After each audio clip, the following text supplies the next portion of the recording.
Jeremiah, are you ready? I'm ready. Ready. Oh. I always feel so intimidated because you got them headphones on. Like everyone else is. You're listening to us, and we just don't get to listen to you. Just listening to sound. You're listening to my breathing, Brandon's tongue clicks, and Eddie. Is there anything you need to work on? I just don't talk. Yeah.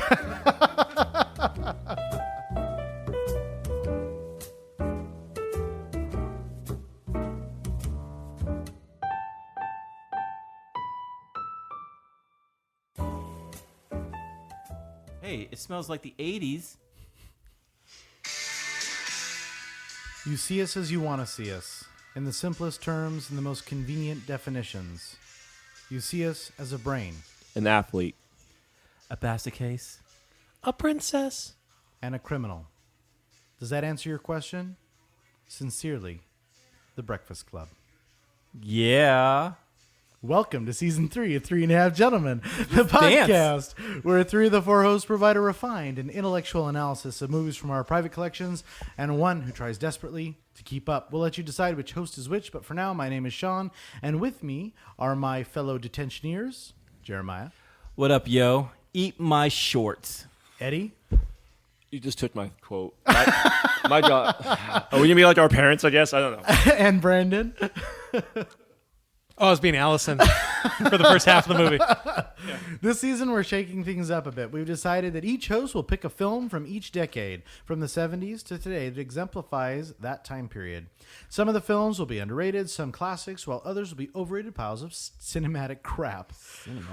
Crap. To finish off each decade, the hosts will have a group pick that is sure to delight. Yeah. As with every review we give, our goal is to answer one simple question. How many drinks does it take to get through the film we've just watched? At the end of the podcast, we'll rate the movie based on a scale of 0 to 5. 0 is the perfect film that you can watch stone cold sober, and 5 is a terrible film that gives you both the bull and the horn. Oh, I see what you did there. Oh, you'll mess with the bull.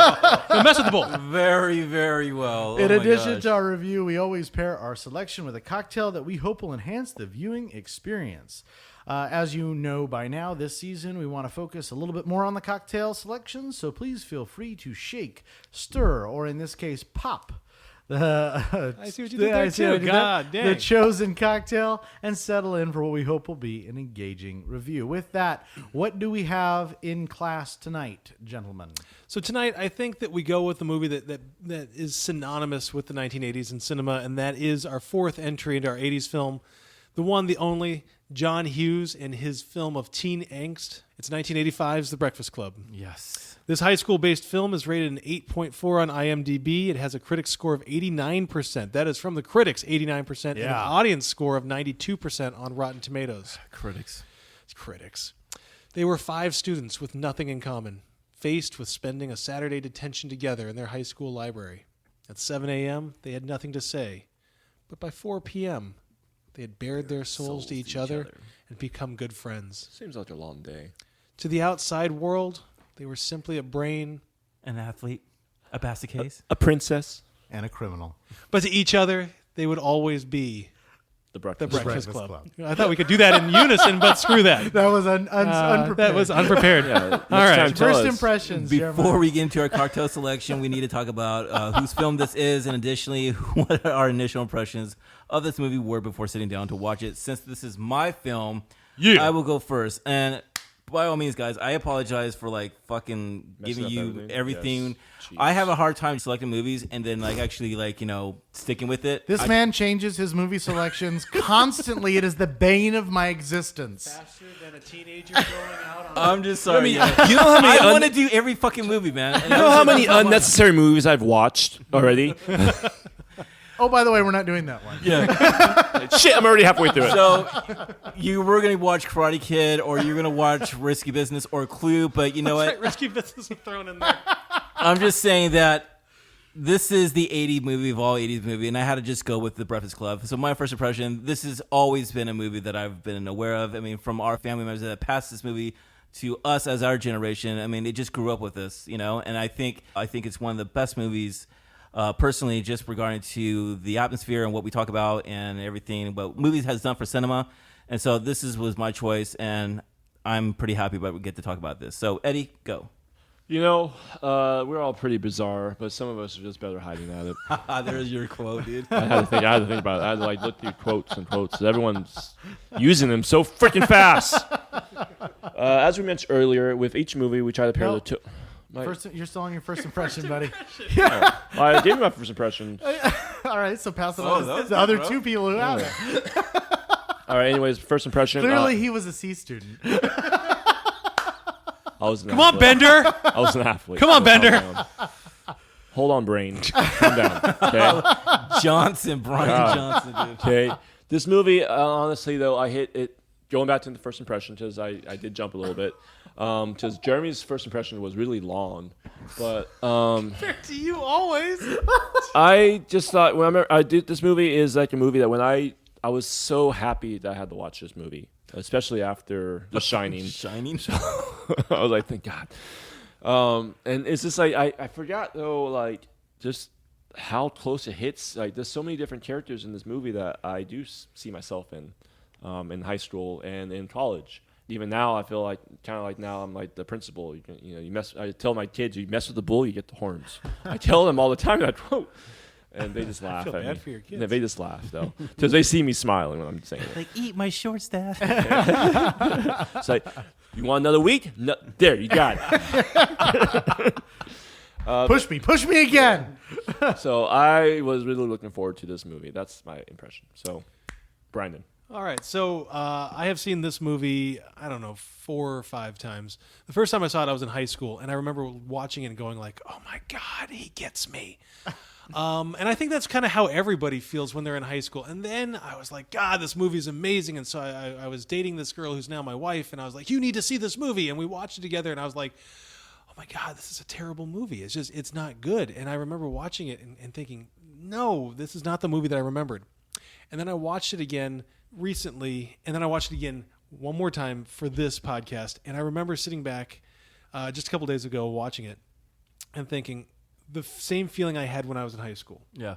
That I don't know what I didn't see when I watched it, a couple years ago, but whatever it wasn't there anymore. And I saw these characters, and I saw myself in these characters, and I saw so many people I know, including you guys, in these characters, because that's what high school is all about. It's about those moments of shaping who we are for the rest of our lives. And as I mentioned, I think last season, 2 seasons ago, American Pie is one of my favorite movies. And I feel like this movie is the stepping stone that gets us American Pie. It's the same concept of this is who we are, the people that we surround ourselves with when we're younger.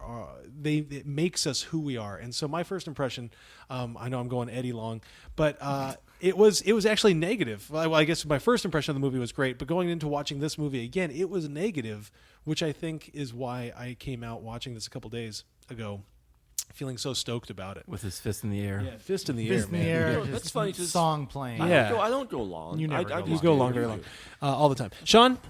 So I had never seen this movie. Fuck, Sean. Obviously, this is synonymous with the '80s. Obviously, Jeremiah and I, lived together for what, like 4 years. 4 years.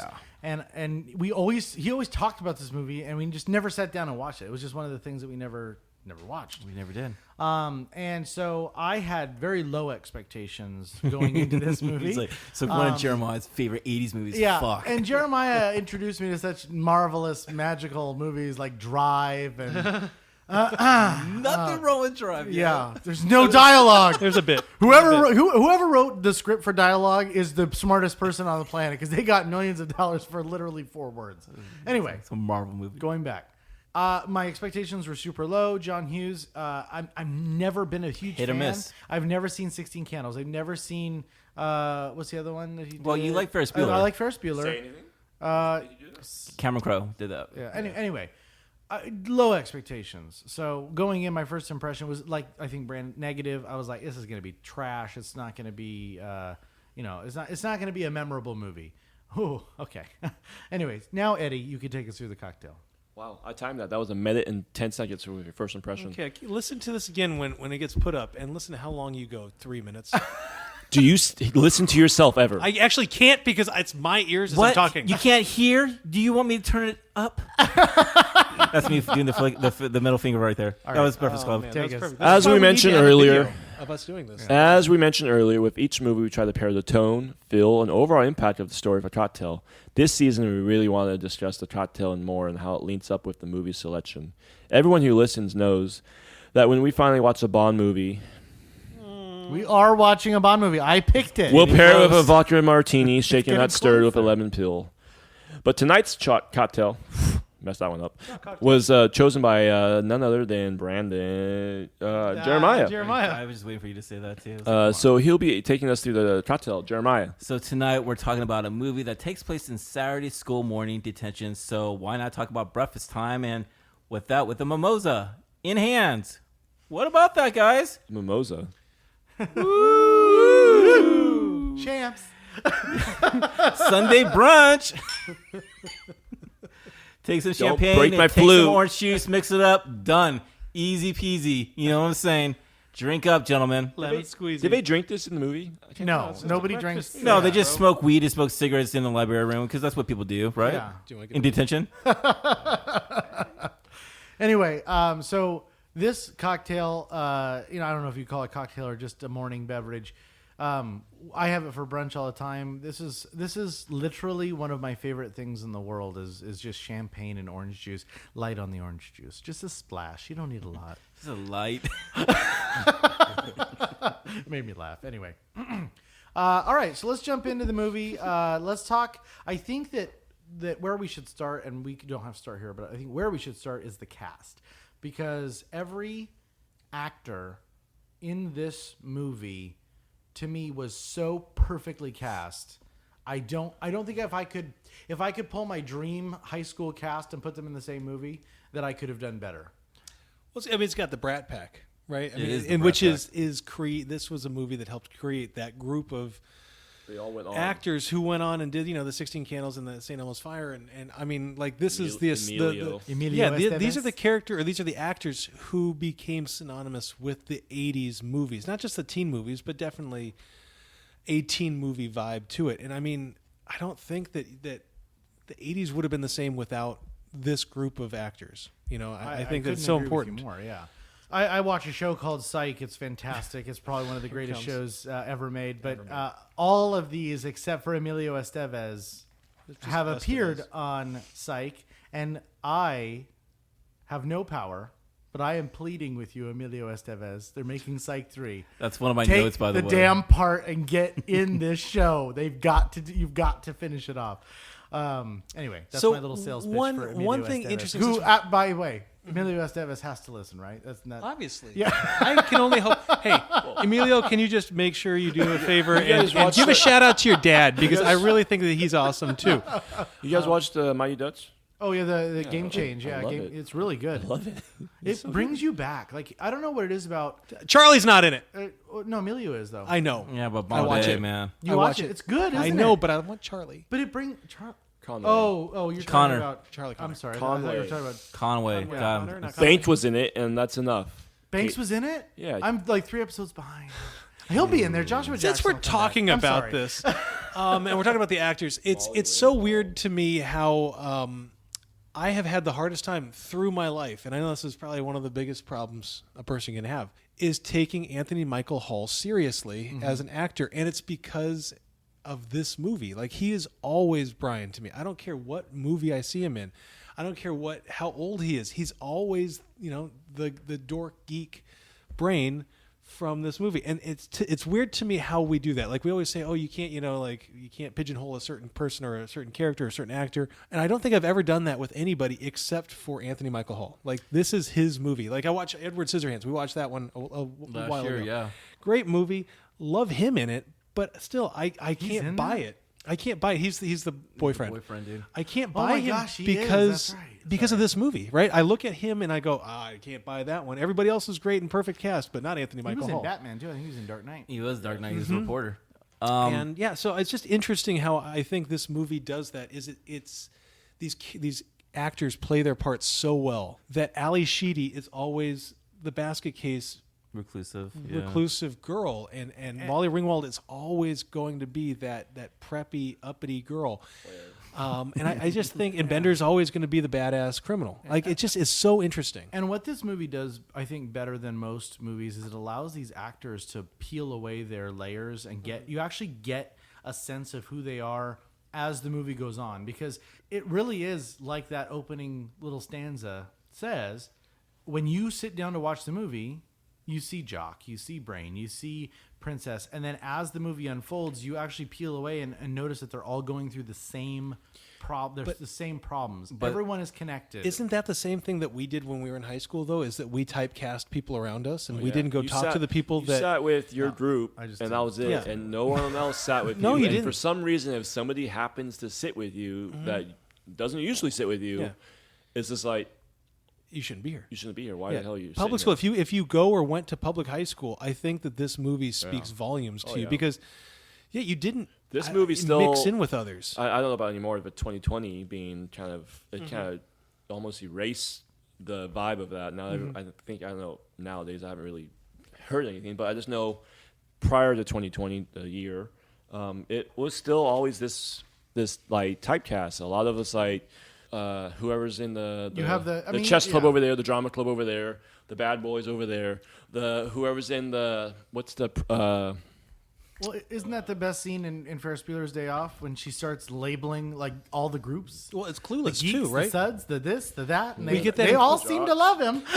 we get that in Clueless, which to me, And if Grease, you remember, yeah. it's such a great movie, but it's another one where we see so much truth in these weird stereotypes that they're making fun of, but at the same time they're making fun of it in kind of this meta way where we're going, oh yeah, that's literally how life is. It's truly amazing how much character development happened in this movie within minutes. Well, not only that is in one isolated location. Like I'm thinking about this movie from a filming standpoint, and basically, what if I was directing this movie, which I don't know what he did, is it would be every day is Saturday school, right?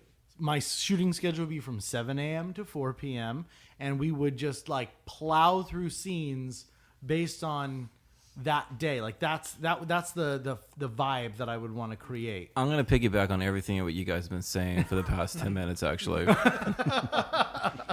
One, we all can relate to what they say. We all see ourselves as a jock, or we see us as a brain or an athlete or a basket case. That note is pretty much directly to us in a lot of ways. I love this movie so much because it feels like a theater play. It's very small. It's very just a small compact of a movie, and it doesn't actually do anything, but you're just watching these people and their dialogue and just like their acting chops and everything like that. It's so amazing. And I'm just beginning of the intro, the song, it does it. I can't think of another movie that has a song that actually just takes you into that film and just brings you into a whole. Or that you Back hear to it the and Future, it Power brings of you. Love. Yeah, Power of Love. I would agree. Well, yeah. it's true. That's a good point. But I'm talking about this song right here, Donkey where Shane, it's Ferris like, Bueller. no, it's like even the guy who twist. wrote the song, he was able to watch maybe a few cuts of it, and he wrote that song. Just knew exactly what that vibe was going to be like. And it speaks not just for the audience, just for generations to generations, man. I couldn't agree with you more. And this is a movie like we did last or 2 weeks ago when we did The Shining, where silence was the best friend of this movie. Because there was this song, there was like 2 other songs in the movie, I think maybe when they're doing the high dance when he's dancing around. Yeah. And then when they're running down the hall and they're trying to escape, that's it for music. There's nothing. It's silence and awkward pauses, and you actually feel, as an audience member, I feel like you're in detention with them. Like you're sitting there watching them. I think kind of jumping off you guys is that it's almost like we're spying in on them, and it's weird when we're the adults now and we're watching these kids in high school and we're like, oh yeah, I totally relate to that, and oh damn, I remember being that person. And it's going to be weird, I think, in a couple of years when we have our own kids who are at that age, and then we become Jeremiah, I know you mentioned this, but we become Principal Vernon. I was talking about off mic. I was like, yo, I related more to the principal now than I can possibly ever imagine. When he's sitting down talking to the janitor, I think there's a couple conversations in this movie that are super powerful. But when the janitor says, "You're the one that changed," Like if you were in Bender's place, you would be doing the same thing. And then also like, and he's just like, well, these guys aren't going to take care of me. And then the janitor said, well, would you blame them? Like, Yeah. You know what's so funny about Breakfast Club is like this quote is always misread by the mass and just generations and just the media. The principal says this. He goes, you ought to spend a little more time trying to do something with yourself and a little less time to impress people. And everyone always thinks it's like someone from the Breakfast Club that actually said that. And I love that the fact that it's actually the principal that tells the kids this is what you should probably be doing. But at the same time, he's almost guilty of the same thing, right? He cares so much, and this is what the janitor Carl's saying is, you care so much about what these kids think of you. He's like, I don't care what they think of you. he used to He connect with does. them, and then somewhere down the line, he stopped the connection, and he became the person that, you know, that he Is didn't- directing that- them around. yeah. Did you ever notice that when you're watching like the opening title sequence and whatnot, you see Man of the Year and it's actually Carl It's Carl. as Man of the Year? I've never Which I witnessed that, or I actually never put two together on that. So I missed this What? part of it. By the way, was There's- Carl? Carl was a student there years ago. But was he related to No. any of the? No, they Man just of the joked year. when It he said, just "You're shows his like dad." he was the Man of the Year back in Oh, like they when joked about They it. joked Okay, about it. so I was missing that. Yeah, the they're joke. showing like clips of like the school and whatnot, and they show like past awards, you know, and whatnot, Yeah. and it showed Carl his face as Man of the Year. Oh, And so I think what for, it's like, showing is that he was you like can the be the man of popular the year, guy, you yeah. can be the popular guy, and then again, no whatever to the custodial arts at all. But High school here he doesn't- becomes he becomes the high school janitor, right? And What you they are make in high fun school of him. is irrelevant at Right. the end of the day. At the end of the day, And what I really appreciated was that all the characters developed, and Vernon developed even more than, you know, let's say like Ali Sheedy's character. I feel like of all the people who developed the least, she's the one who developed the least, in my opinion. Yeah, that's. I see where you're coming I from, say Sean. Andrew And does. It's not a problem. I'm not saying that it's negative. I'm saying all she did was kind of reveal herself. Everyone else kind of had a realization. I don't think she had a realization. I think she just. I think Andrew vocalized his realization, which I guess is still Which revealing. one's it. Andrew? I'm sorry. Andrew is Emilio Estevez. Oh, okay. Because he has hated his dad, and I wanted to kind of jump on this in a second, but he's hated his dad and what his dad has made him want to be and want to do. He's hated that version of him forever. And he so I don't think he really changes so much as he's more just able to vocalize And a little it bit. makes so much sense that you would focus in on that character because as former college athletes and high school athletes, I don't think people like they don't understand the pressure that and there's pressure all across the board. Athletes aren't unique. I'm saying from an athletic perspective, there's so much pressure from parents to get that scholarship, to do that thing. And a lot of it sometimes is that the parent, mother or father, didn't achieve a certain status, and they want to make sure that their kid gets there. And I think that is a consistent theme, and that's why it connects with so many people. It's a consistent theme across families, across generations, that this is a reoccurring problem. Yeah, and kind of jumping off that, this is something that frustrated me and bothered me because I do think it takes away from a little bit of the realism.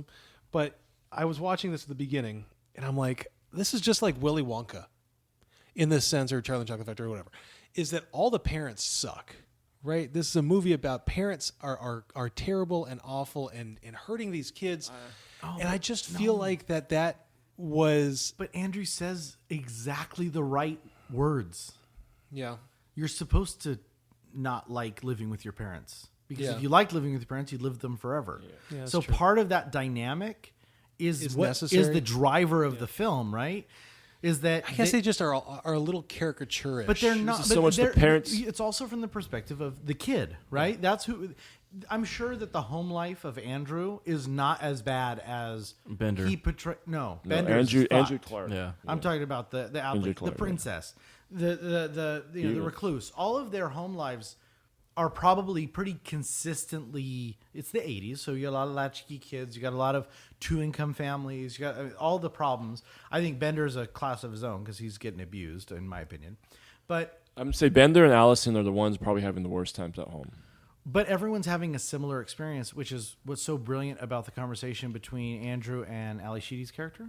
Alice. So that's one of Allison, the best where best parts. She says they ignore. Is that the right Yeah, word? what do they do with me? Or what do they do to you? And they ignore me. They ignore me. Yeah. And that is so powerful because I don't think the parents are actively being assholes to the kids. Right. That's what I'm saying. I guess you're right there. It just, to me, it was like, just give us a character with a decent home life, or at least one that they vocalize a little bit. Not that they need to defend parents, but it's like, oh, they're all the same. Right. Which I guess kind of goes along with it. So anyway, it was a minute part. To just blame parents for, all the issues.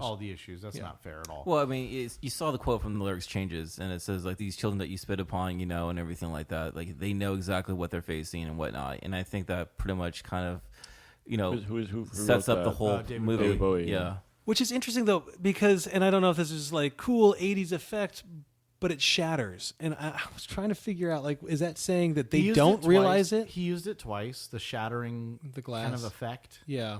And he did it during the high scene when he was... Which he has pretty much on quote as saying, like, he wish he never did that scene. That's the dumbest thing. That's my least favorite part of the fucking movie, where I'm like... I hate the dancing just in general. Oh, God. Yeah, I like that, actually. I didn't mind that one. No. With Emilio? No, he doesn't like any, the dancing. any of them. But yeah, with Emilio, and he breaks the glass when he yells. I guess what I... There's a lot of tension build up there that he felt like he's been winding up. Yeah, that actually really fucked me up when that was my first introduction of, like, people do marijuana. When I was little, I was like, oh shit, so they act like that, and you fucking get rage, and and you scream, and you break the window and shit. I'm never gonna touch marijuana. It was definitely. Actually, there were different dance scenes, by the way. It showed you different parenting styles. That some of the parents are trying to live through their kids. Some of them are not active in their kids' lives. Yeah. Some of them are going through their own stuff with just like battling of, they're co-parenting, but like they're about to be separated. And then there's the parents who are actually abusive. Like it shows you that each kid has their own thing going on at home, and I think that was on purpose. Not everyone. Obviously, there's no perfect home life for anyone. And I know to this day, like everyone thinks the grass is greener on that side, right. But like sometimes it's not. Like sometimes there's other stressful situations going on at home that no one really knows, and it just kind of shows you that like everyone has their bad days, and right now that's how they all connected with each other, because their home life is not peachy right now. But I don't think it's about the home. I don't think this movie is about parental treatment or home life. I think this movie is about finding who you are. But I think it's finding who you are in spite of who your parents want you to be. I don't think that's it at all. Okay. I don't. And let me.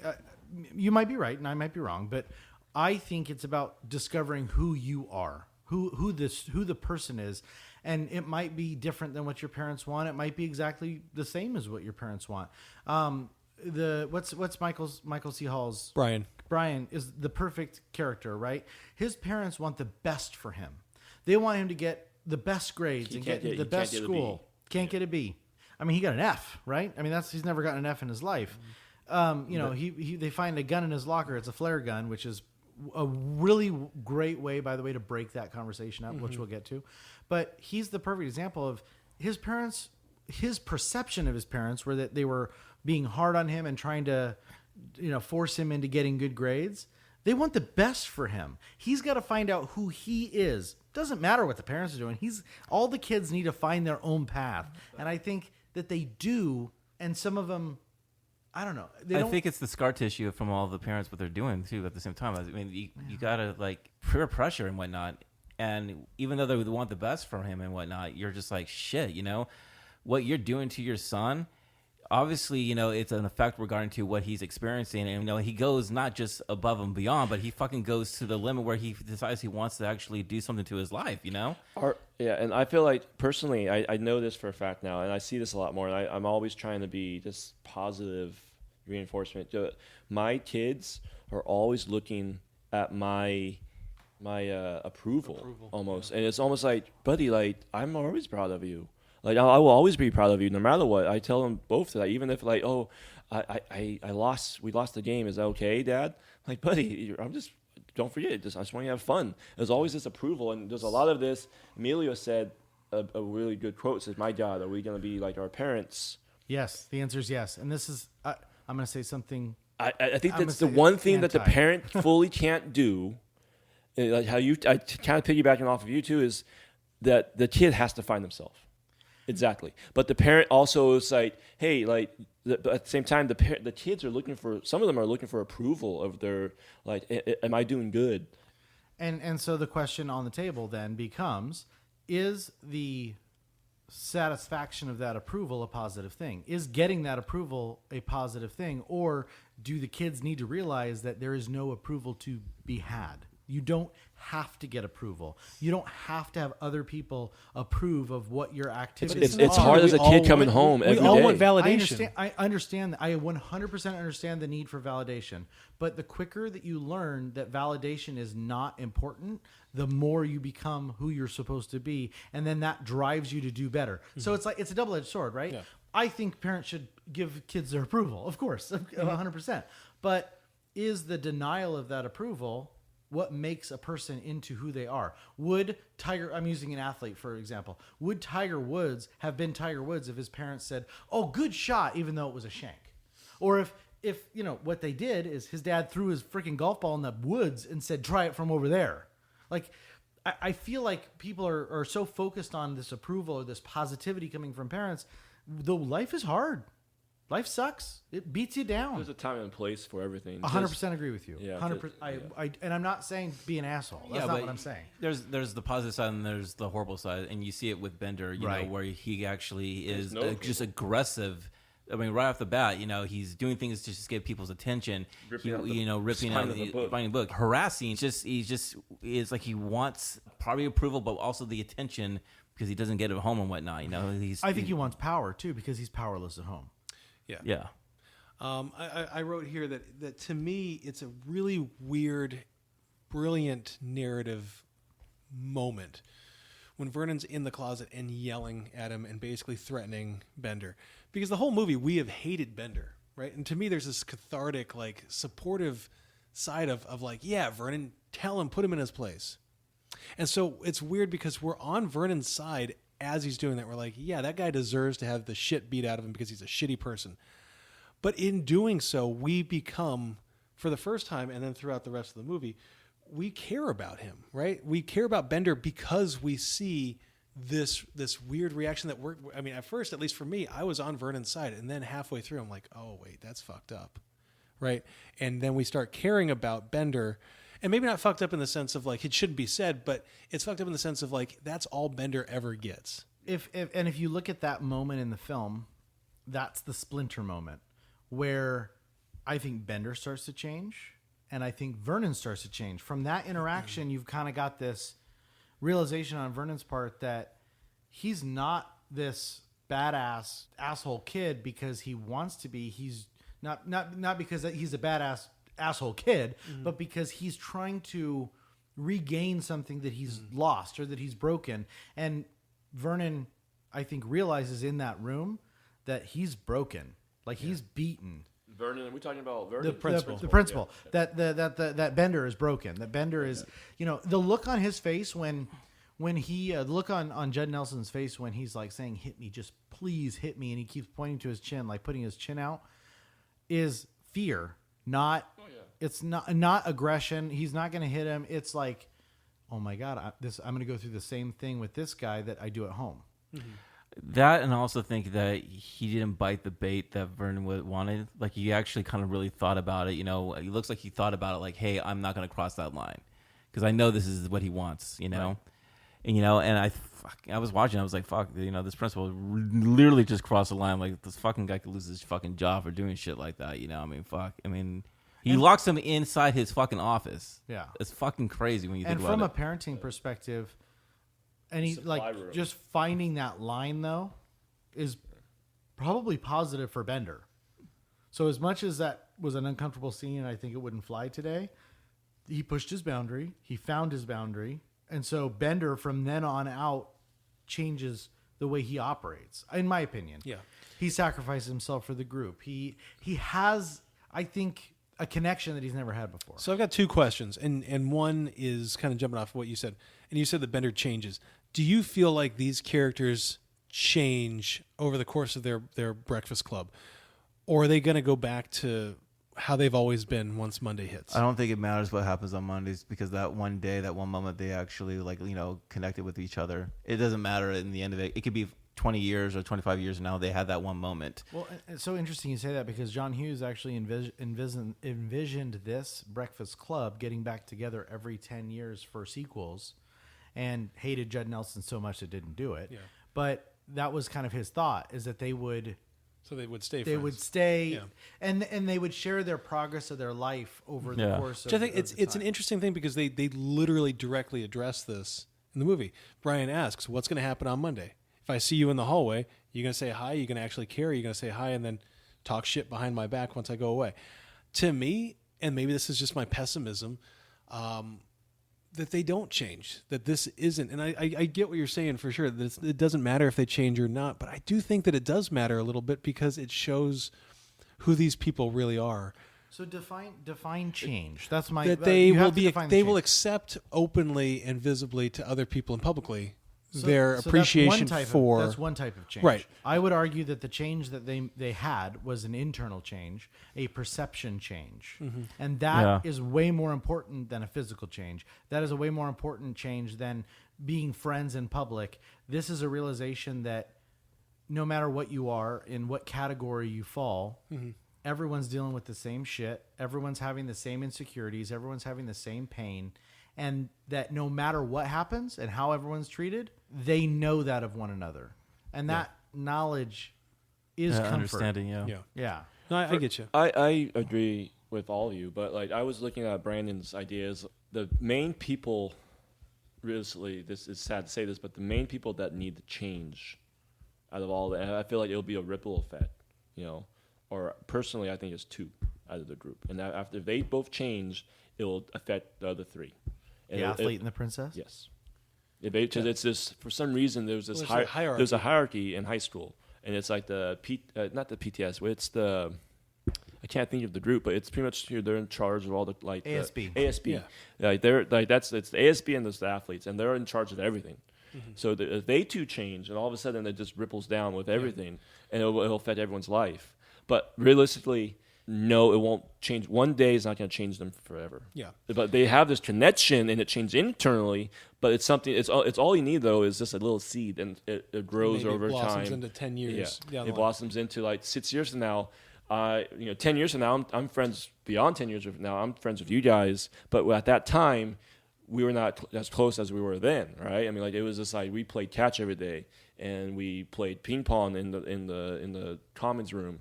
Stuff like that, but it just started blossoming into other stuff. Well, I have a question to ask you guys. Which character do you resemble the most when you're watching this film? I mean, I don't want me to open up shit, but 100%. I like to open up shit. No, the brain.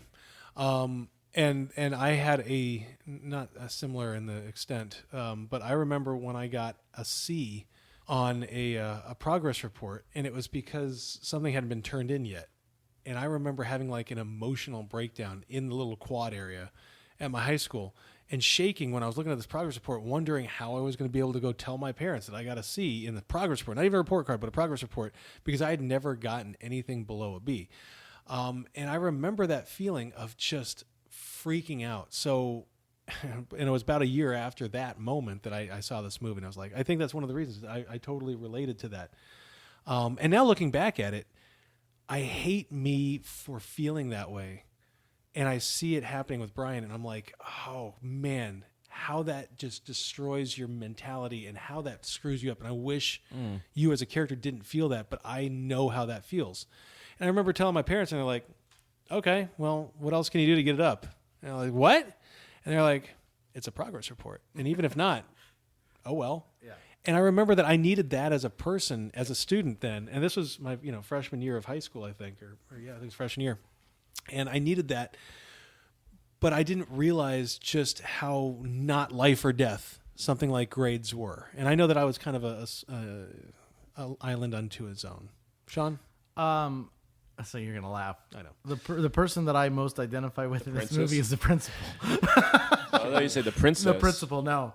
So I hated high school. Every moment of high school was miserable for me. Mm-hmm. Because I had my plot, my plan, and everyone else was wasting time doing stupid shit. That's the reality. In my head. I don't know if it was the actual reality, but I had a plan. I had to check all the boxes. Same thing in college. I really didn't enjoy. I enjoyed college tremendously, but I didn't let myself enjoy it as much as I could have because it was always a means to an end. I was always checking the boxes to get to the next phase. And one of the realizations that I've come to at 35 is that the checking of the boxes is dog shit. It's the stupidest fucking perspective to have. Yep. And he said, I've been a teacher for 22 years, whatever it was. He's checked the boxes. He's done everything right. He's gone through this process. This idea that life happens in between the checking of the boxes. And that's where the life happens. Yeah. Your life is made up of the moments, not of the accomplishments. Yep. And that, I think, that's why I connected with him the most, is because he had done everything right and they still hated him. Yeah. He was trying to help them. Reality. The essay that he set them was, who do you think you are?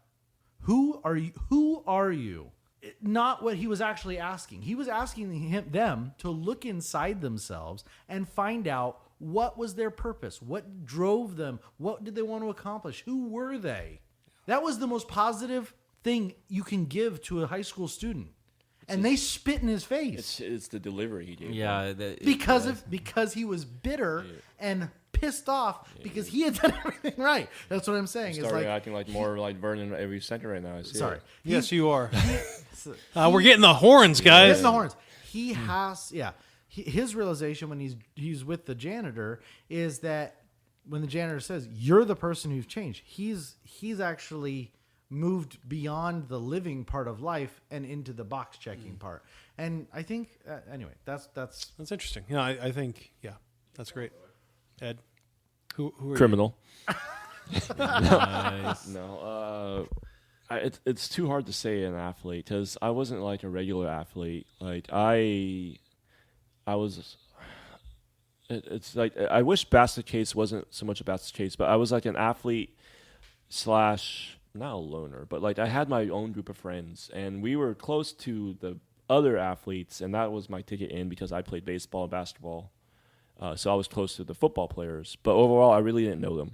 Like I didn't know who they were. Like overall, I was just able to. They didn't bug me, and I didn't bug him. But overall, I was in my own little way. It was like my group of 4 friends. We were almost like little loners. Like we just sat where we at, and we all just like had our own little life together. On the weekends, we would see each other at one of our houses and just go swimming. And then we go back on Monday. It's like, oh, you know what? We watched a movie together. It wasn't like we did anything with the other group of friends. We just, us 4, sat together. And that was, so it was like a / brain, loner, and athlete. It was so weird. So here's my question. And this is probably a question for a different podcast. But is there any really way to know someone who has yet to develop an identity? Like, no, I think everybody has an identity at some. I think everyone has a thought of an identity, what they want to be. Yeah, what I'm want to be, but it's way different having friends at 25, at 35. I'm assuming at 45 and 55. When at 19 you have yet to develop who you really are, and so you're trying to be someone. You're trying. It's almost like you're trying on personalities, and I. So I understand that. You're right. So, but my friends, and I don't mean it negatively. No, but my friends at 17, 18, I was friends with them when I was also 7, 8, and 9. So it wasn't like we just knew each other right then and there. So we were friends. Like we knew each other since we grew up, and just recently now everyone's starting to spread out, and now we don't see each other anymore. But it doesn't matter. Like we could pick up where we leave off. Yeah. But at that time. That's what actually helped me get through high school, is having those 4 other dudes. Because without that, realistically, I just knew people. Like everyone was like, "Hey, Eddie, how's it going?" But I didn't really know them. Like right. I felt really if any of them were busy and gone, I was just like, "Crap, what am I gonna do? Let me just go. I'll just go somewhere else and just eat by myself." Like it was just that. Like it was. I think to answer kind of your question is no. I don't think that people know who they are. I think people have this idea of who they want to be, and I think that 1 out of every 20 becomes that. And I think probably 1 out of every 50 knows who they are and actually has a 4-dimensional. You were saying try on new clothes. Figure out who you want to be, and then for the next 4, 5, 10 years, and probably more like the next 60 years, is to work toward achieving that that goal. I'll give you a perfect right? example. You're telling a story about getting A's and B's in high school. Mm-hmm. I was literally one of the worst students you could possibly imagine. That does not surprise us. I have, of all the people here, I have gone through the most education, which just, and that's not a slight. It's just like me, the person who couldn't get good grades, ended up going to school and getting, a doctorate. That's different. That's just a different person. I would never have put myself in that box in high school. Right. I would never have gone to school for Right. as long as I did. I think Jeremy and I were really bad people at school late. Late. I was just, yeah, I got you. Yeah. Interesting. No, I always connected with Alice in this movie. Like I just always saw myself as her, and it just and she's hot as shit. she's Like, I wish it wasn't like so much a basket case. It's like I don't see her as a basket case. I she's see her as just just she wore her heart on her sleeve, and she is the heartbeat of this movie when you think she wore her about heart it. on the sleeve, but she also wanted other people to see her as something that she wasn't. She wanted people to see her as a basket case. But When she trying on really, different clothes. she the really thing wasn't was, that person though. Yeah, but the thing is that she didn't know what she is, and she doesn't Yes. know who she was or anything like that. And I relate that so fucking hardcore, man. I didn't know, and I still don't even know half of the time like what I am. My head goes this way and goes this way. To the point where you try to figure out what the fuck, just get away from that fantasy or something. And I can totally relate to her. When she's like, I could go to here, or I can go to Afghanistan or something like that. You see her like her eyes are just like moving around, and sometimes my mind is like that. So I could totally relate to that, and I understand what she's going through. And you're not a dweller, and I mean that like you're not. This is the first time probably in your life where you've had this center point with your home and your family. Like you've always been a nomad a little bit. I feel like my life has always been a gypsy, Right. And for the first time in my life, I've have something. And I don't mean that negatively. Yeah. I Oh mean no, just, yeah. I always joke about that. Like like I've lived my life like a gypsy or something like that. Yeah. From house to house, to couch, or something like that. And it's just so funny. Like now, for the first time, I have like this lighthouse. I don't know what to say, man. It's the weirdest thing. It's stability is what it is. No, I mean seriously, because I thrive on stability. If I don't have my things about me in a place that I'm comfortable in, I am a basket case. Yeah. So I'm the opposite. I could never be a nomad. I could never be a gypsy because I need my little core. I need my stable It took core. me for a while to figure out what I was looking for and what to find and whatnot, and it just came left field, and I didn't even expect it, and that's what's so crazy about it. And you talk about Alice and like how she is and whatnot, and you're like, oh yeah, that's the person that I was attracted to, Yeah. and somehow I kind of ended up with Claire. You ended up with Claire. Claire, the princess, yeah, which it's pretty awesome, man. Yeah. Like it's like fuck, this is pretty dope. You always saw yourself as that, but I mean, I always saw you as like the cool kid. Like I was like always so envious of like But- you had so many cool friends. But the thing is, and you everyone's said, so you said the best right there. it's just so Like, but they didn't really know me. yeah. That's the thing. Yeah. you know? Oh yeah. No, I feel you there. So, kind of turning the tables to more negative. One thing that bothered me, and I in reading about it a little bit, especially more contemporary takes on the movie, is it does seem kind of misogynistic, and especially in the Bender-Claire relationship, right? Where to me, that watching it again as an adult, watching and seeing it happen, I agree with you. it doesn't make sense. Like there is no reason that she would be attracted to him enough to go and break into the closet and make out with him. But I know what you're going to say is that she wanted the change of pace. She wanted to try on a different face. I don't think that's it. Just answer your question. No. I don't think that's it, because I think that he, and this is where I think John Hughes screwed up just a little bit, is he didn't give Bender any kind of salvation for her. He could have been nice just once or twice. He was. So I don't see it. he sacrificed himself for her, not for the group, for her. Second of all, every woman in high school, whether they want to admit it or not, has a thing for the bad boy. At some point in a woman's life, they have a thing for a bad boy. Just like in every man's life, we have a thing for the freaky chick. It is what it is. It's a force of nature. That relationship, to me, the abuse that he gave her was because that's how he was treated. So how you're treated is how you project, right? So if people treat you like shit, you treat people like shit. I mean, not always. Not always. I think.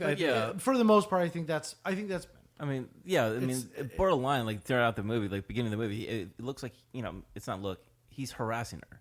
100%. Like it just totally inappropriately, yes. and just like. But then you get to the sex talk. So you actually have like the 3 stages. Yeah. You have the original harassment. Then you have the sex talk where he's very experienced. So he says. So you don't buy it? No, not at all. No. No. Interesting. I think they're all on the same page. It's the thing that connects them.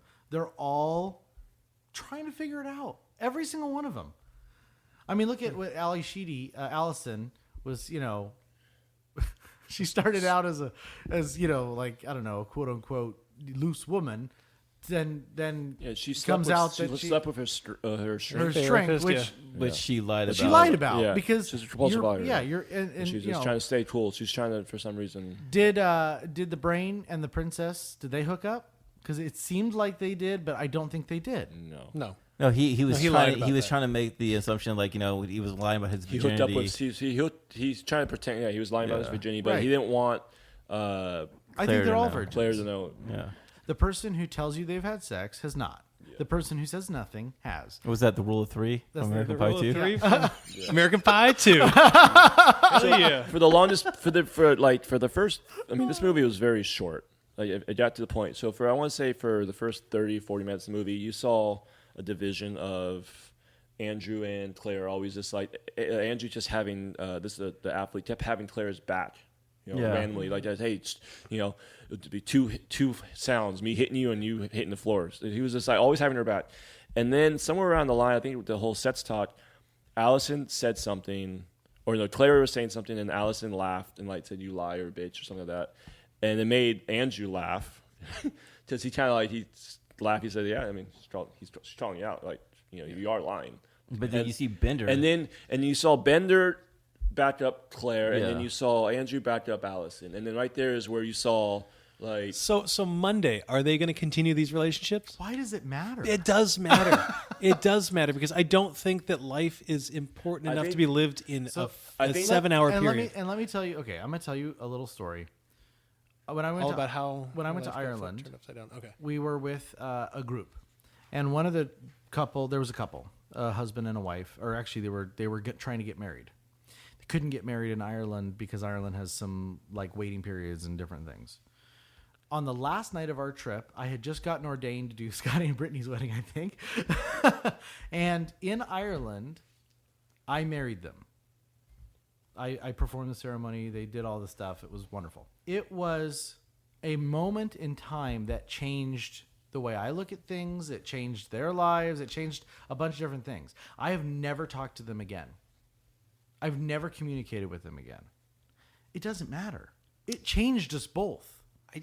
And what I'm saying is, I think that this day, this high school day, changed every single one of them irreparably forever. In a good way, in a positive way. It did. And it doesn't matter what they do on Monday. I have to agree with you on that, Sean, because in the end, they finally connected with each other. But Brian's life is going to be harder than Andrew's life. Yeah. Everyone's going to... Brian's life is going to be... Brian's life and John's life, Bender and Allison's life are still going to be harder than Claire and Andrew's life. And that's where it comes down to with... It's not going to change enough from just one day. What it did is it broke the ice a little bit. It broke the ice and it gave him a breather. Andrew will now not pick on Brian and his friends. That is all that matters. That's and then maybe now Claire will actually be more like hi to Allison. And see, a simple me, hi. That's something that is something. Like that is important. Yeah, you're not sitting with that person, but it's like, hey, what's up, man? Like, hi. Like Andrew will think twice about if he's gonna ever like pick on someone, like someone that's small or weak, because he knows like when he mentioned like, hey, I did that to that one kid, and Brian goes, that was you, like they were friends, they knew each other. Yeah. Like I can't believe that was you, like oh my gosh, and they're what I'm saying. So I have a quote here, Brandon, for you that is from one of my favorite movies called Life is a House. Kevin Kline, Hayden Christensen, fantastic. He says, the great thing, change can be so constant that you don't even feel the difference until there is one. That's the change that they had. Is that it's so subtle and so small that no, tomorrow they're not going to talk to each other in the halls, but it's going to be so powerful that it continues on, and one day they will have changed, not on Monday, but sometime in the future, and they won't even have realized that the change happened. Yeah, and to me, You're just not buying it. that just isn't enough. All right. It just isn't enough. I feel like life is too short to say, ooh, these people had such an impactful and important moment in their life to not have it change them in a bigger way than... But Brandon, haven't you seen these people who get cancer, they get lung cancer, and they change their whole life for 5 months, 6 months? I mean, look at 9/11. Yeah. We changed as a country for probably about 9-10 months. And then we went right back. Yeah. We moved right back. Change, if it's fast change, it's irrelevant change. If it's slow building But change, it's like Eddie said, it's not irrelevant to all of them. It's really relevant to some of them. And to me, it's those some of them that I think that I at least care about, that I want to look out for and say, hey, you know what? Life is crappy for you. Stick it out. Yeah, you can make it. it gets better. It gets better. And you know how it gets better? It can't just be an individual saying, "Ooh, it's going to get better. It's going to get better. It's going to get better. It's going to." It's about the culture and the people around them also okay, coming through and saying, "Hey, it's going to be okay." So let me say something that So on Monday, when they all go back to school, maybe the athlete just gives a nod. And that's to all the I brain. ask. That's all I ask. So that subtle, I think that's the type of change that they're going to have. Not I'm not asking them Jeremy to was go saying, hang he's out. not going to beat up. He's not going to. They're not going to participate in the same activities that they did on Friday on Monday. They're Right. going to. I'm not saying they go out to a movie together, but they care about each other. Hey, lay off, yeah. Lay off him, dude. And that to me is all I'm saying is needed. I And mean, if in the movie, In life. well, I think in life, but yeah. in the movie too.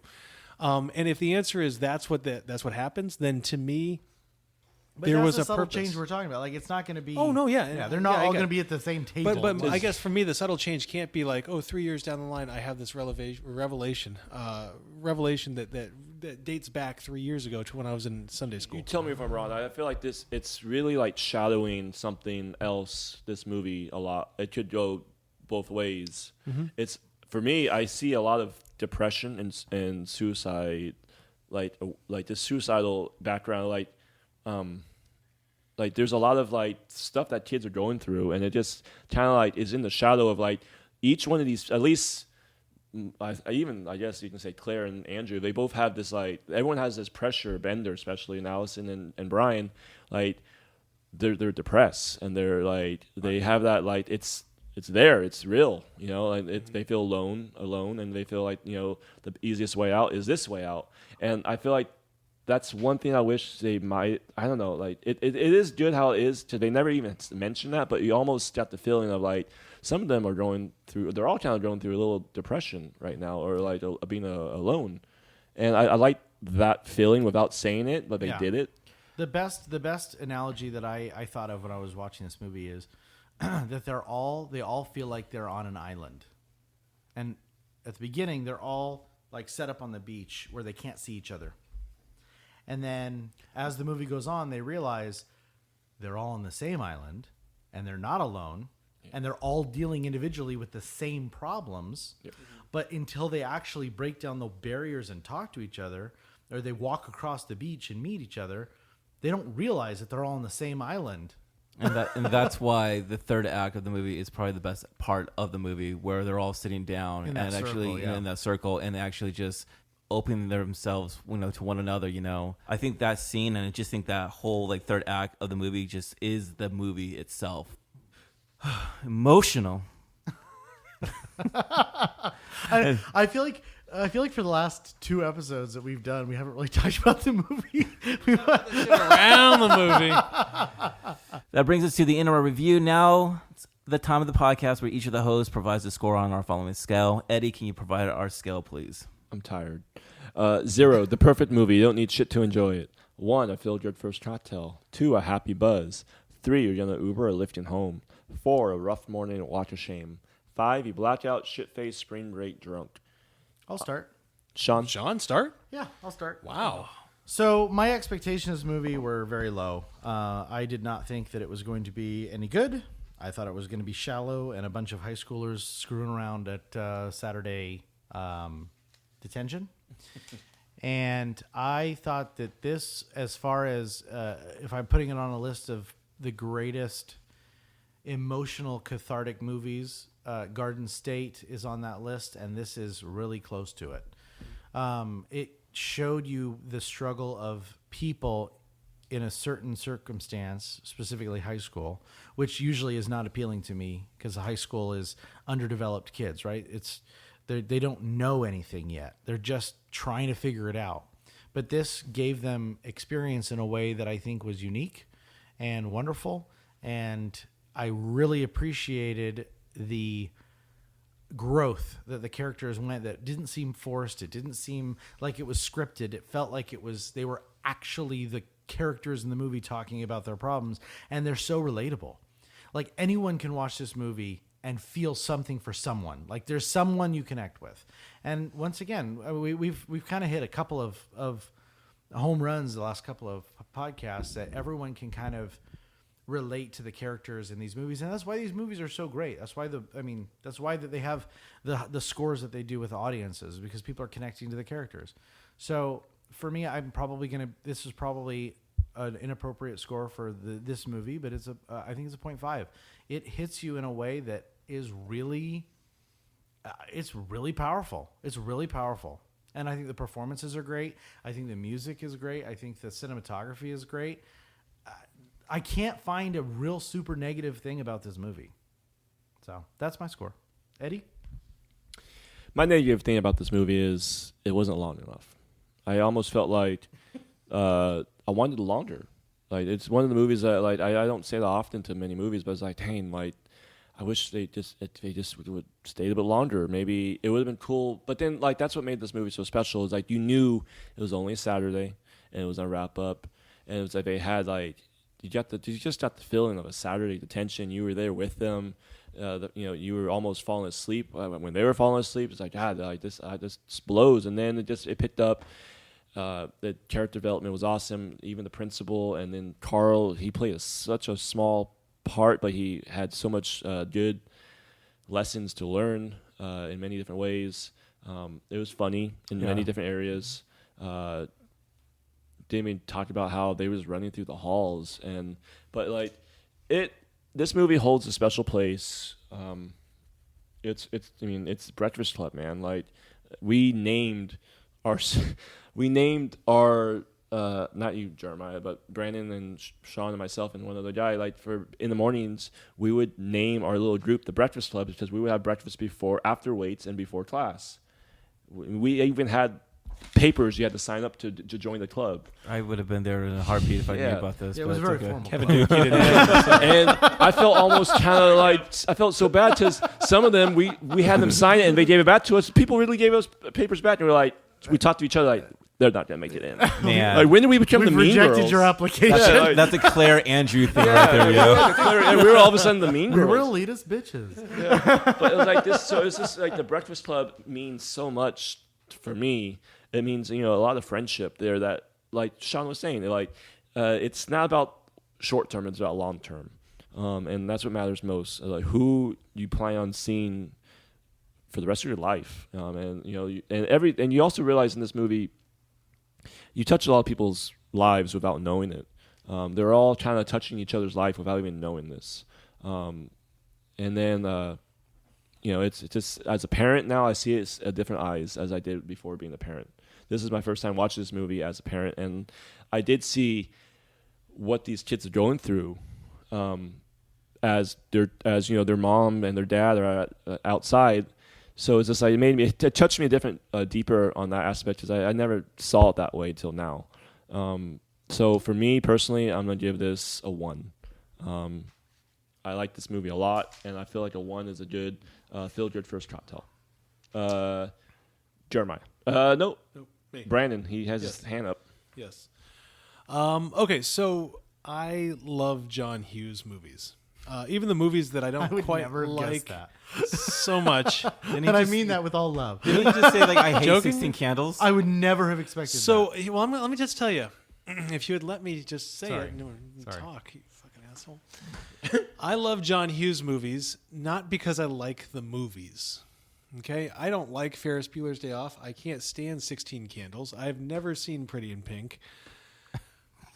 I love Home Alone. I love, love Planes, Trains, and Automobiles, and I really, really, really like Breakfast Club. And but here's the reason I like John Hughes movies. I love John Hughes movies. Is that even the bad ones, he follows. Yeah, it's definitely it's a plot that he uses. Right, is this kind of slapstick, stupid humor, which sometimes lands and sometimes doesn't. But by the end of the movie, you have this sociologically, philosophically deep, insightful realization that the characters have at the same time. That we're forced to confront who we are in the world that we live in and realize that it's not always the best thing, that we're not always the people that we think we are, and we're not always the people we want ourselves to be. And I think that there's no better writer or storyteller in the history of storytelling, and I mean this, who does it so consistently well as John Hughes did. And for that, The Breakfast Club is a brilliant movie, right? You were talking about when Brian is giving his when Andrew's giving his confessional. That to me, I could have watched that scene over and over and over. And Emilio Estevez does a fantastic job. But more than anything, it's this way that it's presented to us that we are like that extra, that sixth person in that circle. It takes you by surprise. The setting, the presentation, everything about it is brilliant, and it's perfect because it captures ourselves within these characters. You know, you ask us who we are. We're everybody. We're all five of them. Yep. We're all six of them if we're going to include Vernon and Carl. And I think that's something that again, John Hughes does so well. I think he perfected it with The Breakfast Club.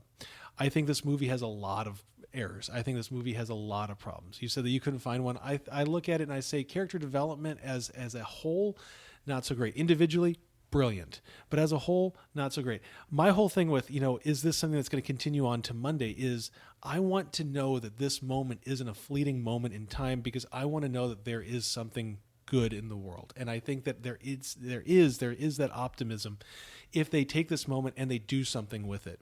I don't think it's enough if it's just this 7-hour, 8-hour day, but they have to do something with it. And if it's a subtle nod or a hi in the hallway, then they did something with it. And that's something that to me, I need to know because I need to know that in a shitty world where shitty things happen, where bad people are bad, that there is still good with people. And with that being said, I've gone back and forth. I can't stand the dancing part. I think some of the jokes don't land. I think that some of the characterization is just off. At the same time, I got swept up in this movie, and I realized that I think, like we've been saying, the most important thing is I'm not alone. And none of us are alone in the feelings that we have about ourselves in the world that we live in. And so, no, I think it's got so many problems that I can't give it a 0.5 or 1.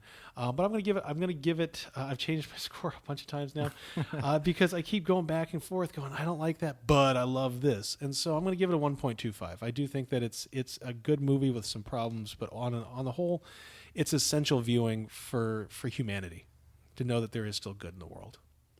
Jer, finish us up, bud. I was really nervous about doing this film, guys. Like, no joke, because this is one of my personal favorite films.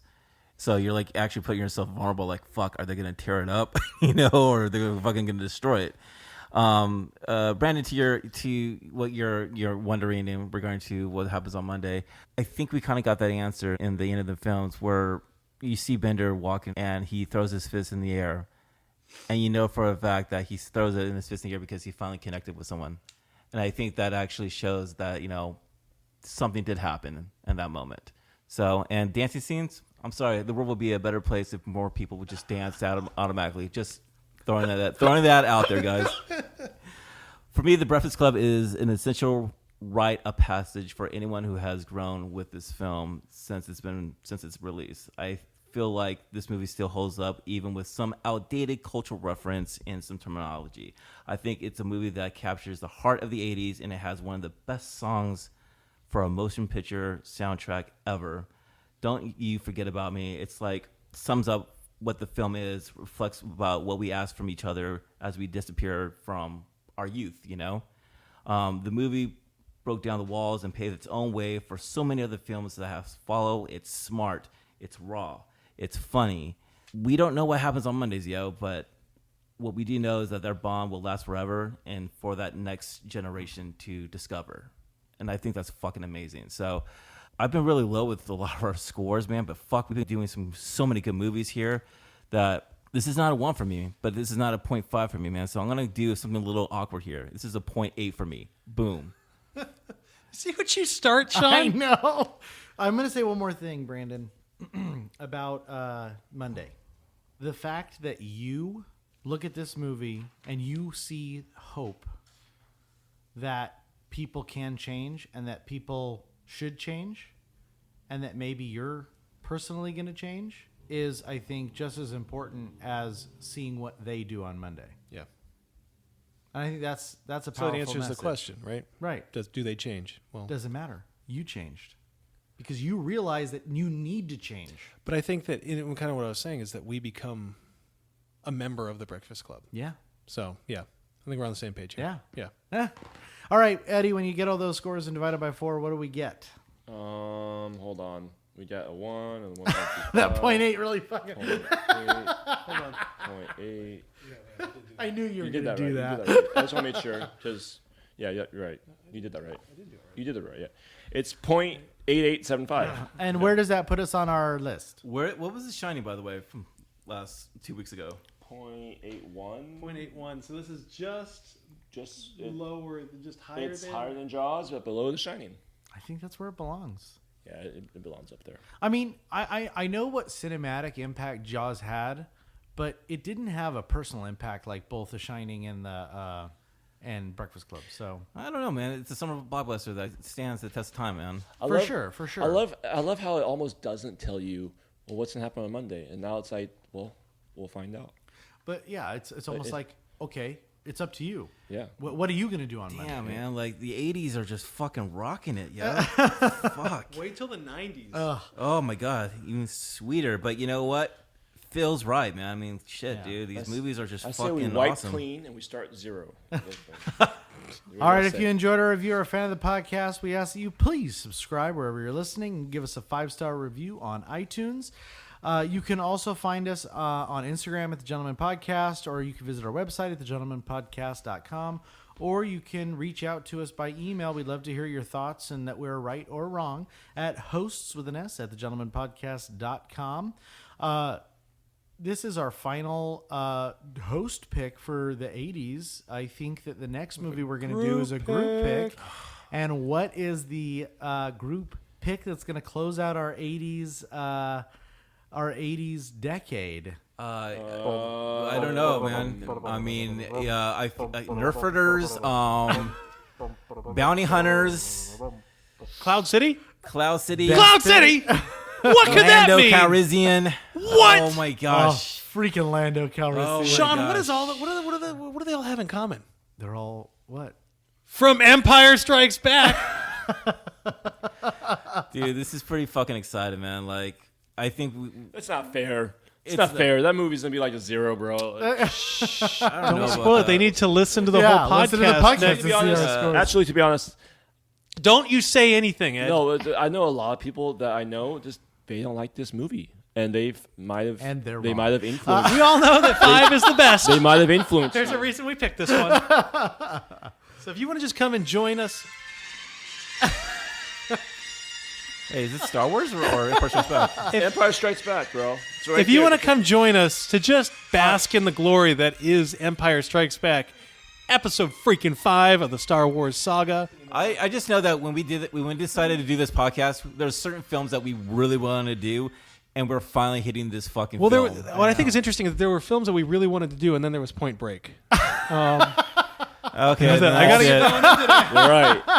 our theme music is actually playing right now. But you know what's funny? I feel the same way with The Rain. Cheers, gentlemen. All right. Good night. It went dark. Good luck. Don't you forget about me.